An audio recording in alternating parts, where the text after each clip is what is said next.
خط جمجمه سوراخ می کند، بتازد این افکار وحشی روی کاغذ تا به انکار کردنت روانم را به روانت گره زده خود نمیداند.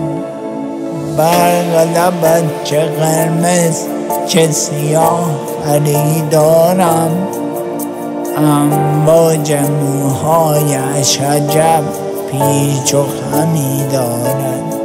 مهربان میماند با اینکه اهل ایمان است.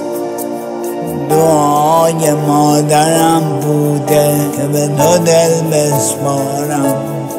ابد و یک روز من باش که خنده‌ات پر از معماست.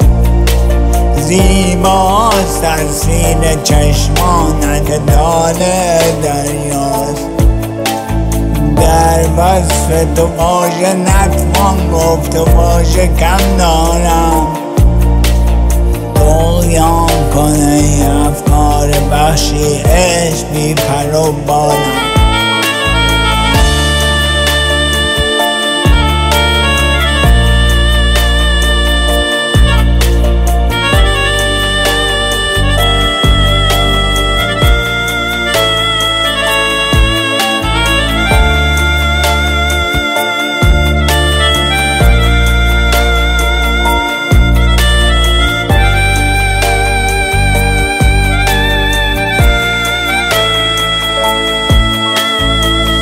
ببخش مرا اگر که تو را رنجاندم. کاش که درون خوابهای تو جا میماندم. صدایم کردی مرا با همون لحن قدیم. قلبم را میدرید و دوریت میترساندم.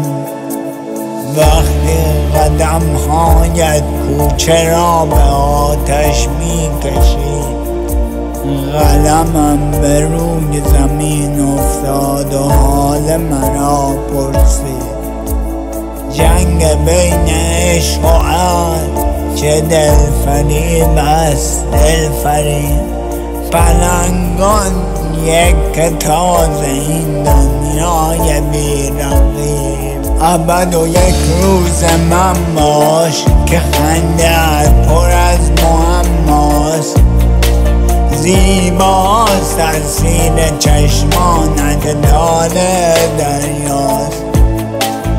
در وصف تو واژه نتوان گفت و واژه کم دارم. طغیان کنه افکار وحشی عشق بی پر و بالم.